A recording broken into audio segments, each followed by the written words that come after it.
오늘 이 아침에 부를 찬송 555장.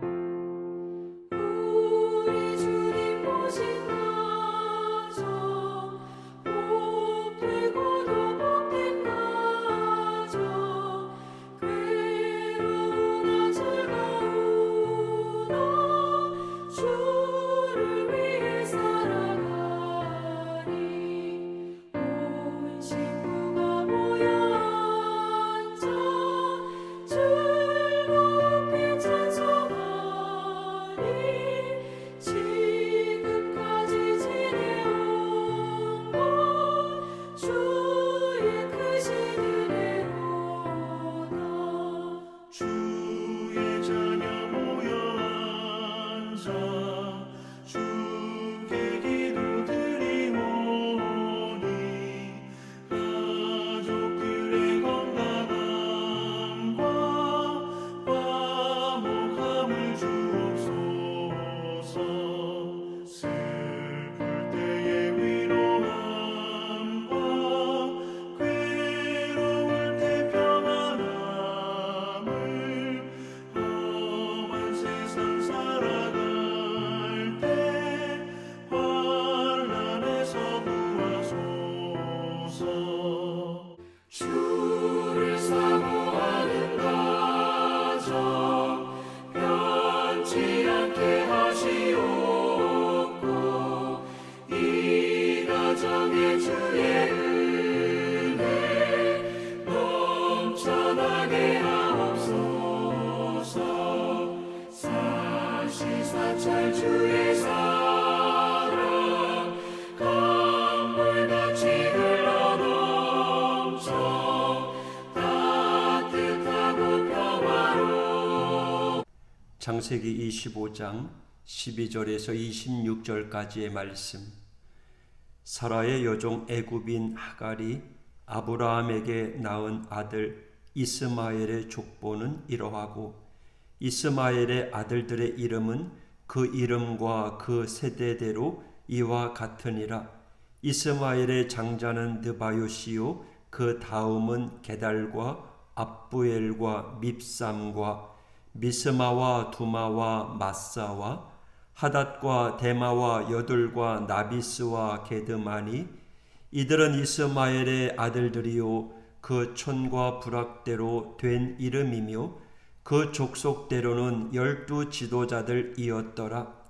이스마엘은 향년이 137세에 기운이 다하여 죽어 자기 백성에게로 돌아갔고 그 자손들은 하윌라에서부터 아수르로 통하는 애굽 앞 술까지 이르러 그 모든 형제의 맞은편에 거주하였더라. 아브라함의 아들 이삭의 족보는 이러하니라. 아브라함이 이삭을 낳았고 이삭은 40세에 리브가를 맞이하여 아내를 삼았으니 리브가는 밧단 아람의 아람 족속 중 부두엘의 딸이요 아람 족속 중 라반의 루이였더라. 이삭이 그의 아내가 임신하지 못함으로 그를 위하여 여호와께 간구하매 여호와께서 그의 기도를 들으셨으므로 그의 아내 리브가가 임신하였더니 그 아들들이 그의 태 속에서 서로 싸우는지라 그가 이르되 이럴 경우에는 내가 어찌할꼬 하고 가서 여호와께 묻자온대 여호와께서 그에게 이르시되 두 국민이 네 태중에 있구나. 두 민족이 네 복중에서부터 나누이리라. 이 족속이 저 족속보다 강하겠고 큰 자가 어린 자를 섬기리라 하셨더라.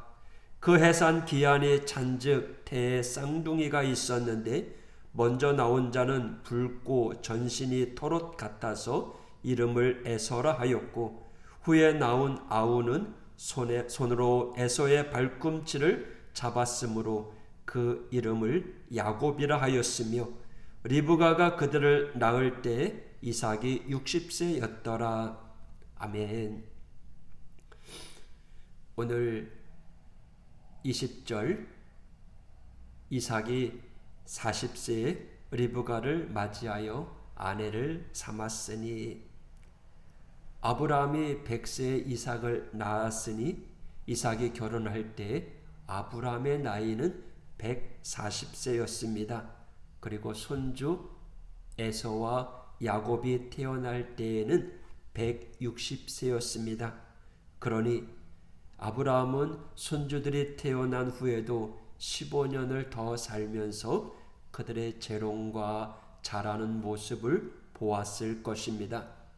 그럼에도 이 본문은 아브라함이 죽은 후에 이삭의 삶이 시작된 것처럼 스토리를 전개하고 있습니다. 이것은 분명한 의도가 있다고 볼 수 있습니다. 첫째는 이삭이 결혼하여 분가한 시점부터 그의 가정사가 새롭게 시작되므로 여기에 관심을 두라는 것입니다. 둘째는 비록 한 곳에 정착하여 부모 세대와 같이 산다고 할지라도 결혼한 자녀는 새로운 가정이며 새로운 세대임을 강조하고 있는 것입니다. 창세기 2장 22절 말씀, 여호와 하나님이 아브라함에게서 취하신 그 갈빗대로 여자를 만드시고 그를 아담에게로 이끌어 오시니 아담이 이르되 이는 내 뼈 중에 뼈요 살 중에 살이라 이것을 남자에게서 취하였은즉 여자라 부르리라 하니라. 이러므로 남자가 부모를 떠나 그의 아내와 합하여 둘이 한 몸을 이룰지로다. 아멘. 하나님께서 하와를 만드시고 아담에게 이끌고 오시면서 하신 말씀이 남자가 부모를 떠나 그의 아내와 합하여 라는 말씀입니다. 이제 천지창조를 마치시고 마지막으로 남자와 여자를 만드시고 하신 말씀이 가정을 말씀하신 것입니다. 하나님이 하와를 만드시고 남편 될 아담에게 이끌고 오시는 것이 마치 아버지가 딸을 이끌고 사위에게 건네주는 장면이 연상됩니다. 하나님이 자녀의 배필을 맺어주는 것 이와 같습니다.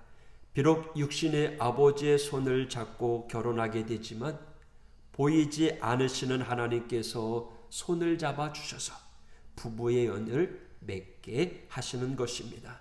그러므로 하나님은 영적 아버지이십니다. 또한 하나님께서는 남자와 여자가 결합하여 하나가 되는 것으로 그치지 않고 남자가 부모를 떠나 그의 아내와 합하여라고 말씀하십니다. 이제 갓 결혼한 부부에게 왜 떠나본 적도 없는 존재하지도 않는 육신의 부모에 대하여 언급하였겠습니까? 그것은 앞으로 있을 모든 인류의 후손에게 하시는 말씀입니다. 즉 가정의 중요성에 대한 것이죠. 가정은 다른 무엇 때문에 포기할 수 있는 가치가 아닙니다. 그 무엇보다도 우선되어야 할 가치입니다. 하나님께서 이 세상에 주신 두 가지 기관, 두 가치 기관이 있는데 가정과 교회입니다. 즉 가정은 하나님이 주신 소중한 공동체입니다. 소중하다는 것은 다른 모든 것에 우선순위를 두는 것입니다. 그러므로 이 핑계 저 핑계 대면서 가정을 소홀히 하는 부모는 자녀로부터 존경받을 수 없습니다.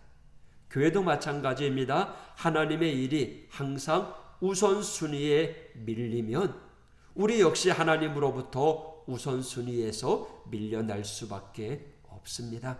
하나님보다 우선순위를 두는 모든 것은 우상이라고 말할 수 있습니다.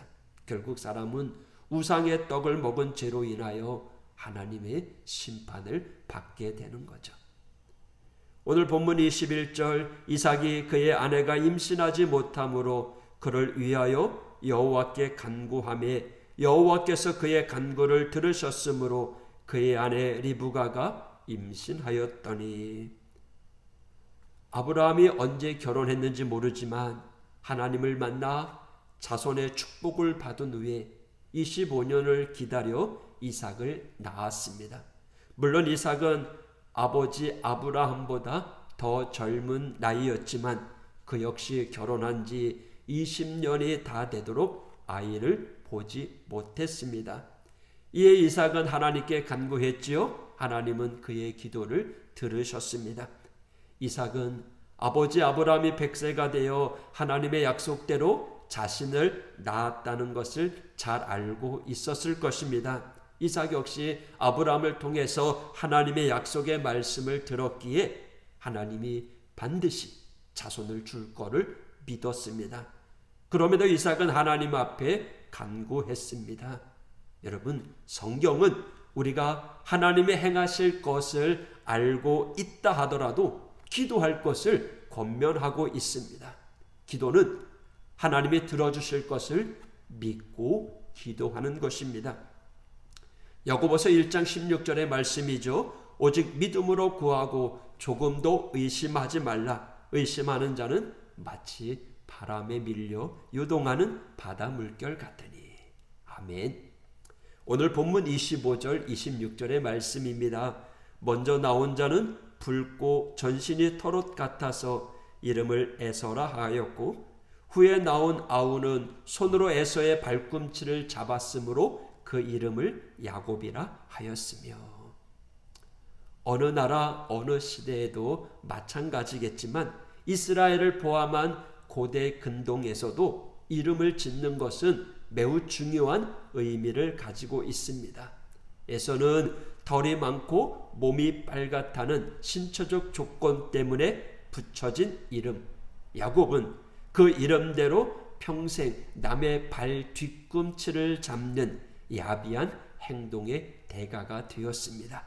그러나 하나님을 만나면 그 이름을 다시 지어주십니다. 아브라함을 아브라함으로, 야곱을 이스라엘로, 사울을 바울로 바꾸어 주셨습니다. 물론 항상 바꿔주시는 것은 아닙니다. 이삭은 애초에 하나님이 지어주신 웃음이라는 의미이기에 끝까지 그 이름을 가지고 갔습니다. 하나님은 하나님의 자녀들 역시 좋은 이름을 지어주기를 원하십니다. 그래서 부모들이 때로는 성경적 이름을 짓는 경우가 많이 있습니다.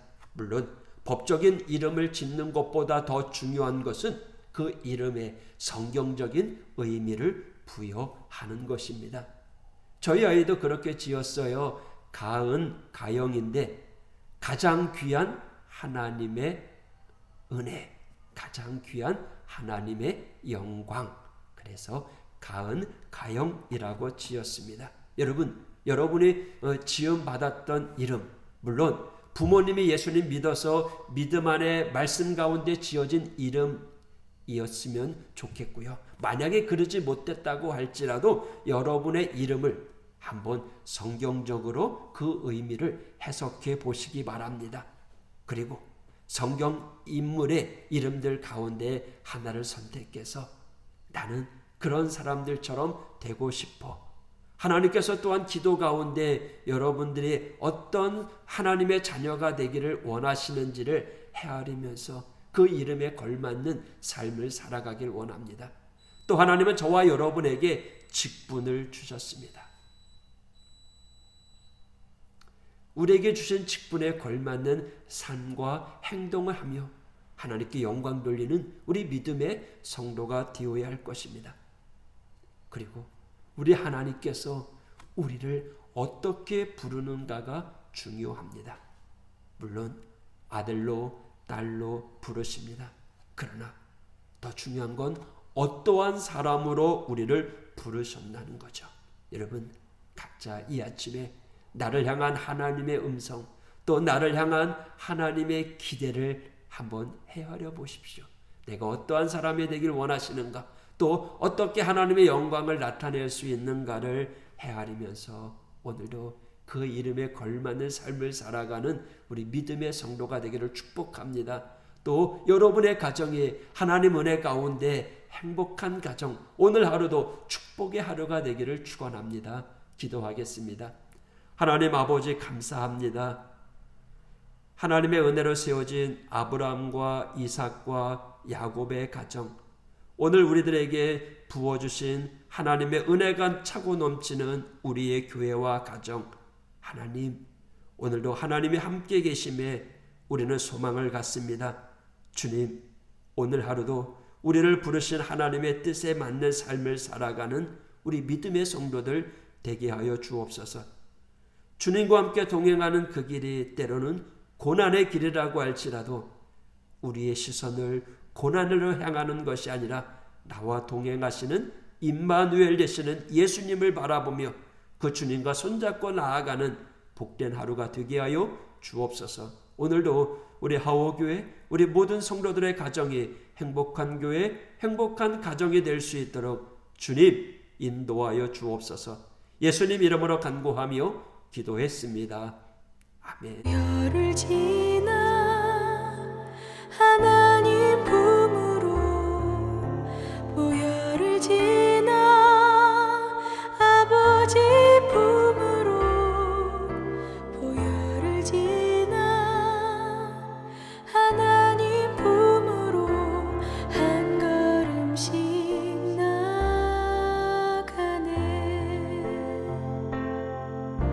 보혈을 지나 하나님 품으로, 보혈을 지나 아버지 품으로, 보혈을 지나 하나님 품으로 한 걸음씩 나가네. 존귀한 주 보혈이 내 영을 새롭게 하시네. 존귀한 주 보혈이 내 영을 새롭게 하네.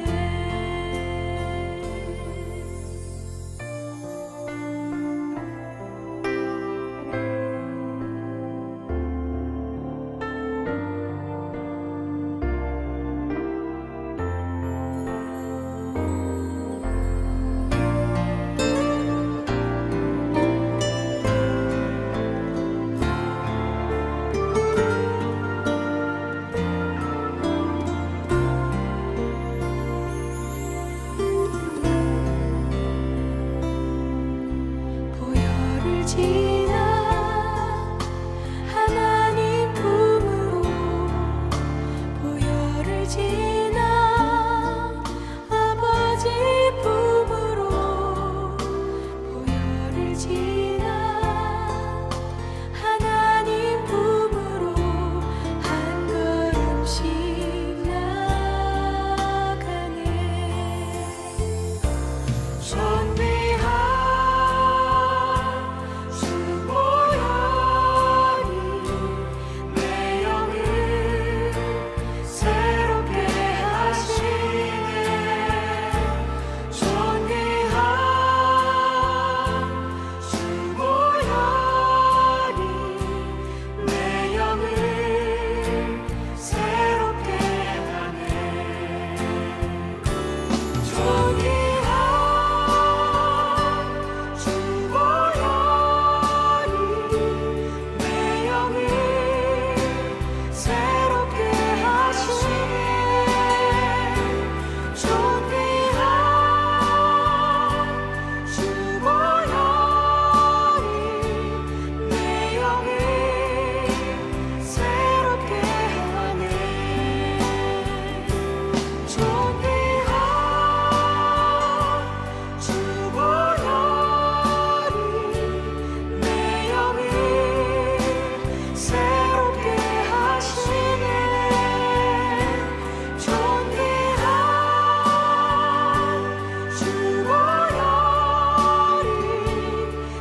그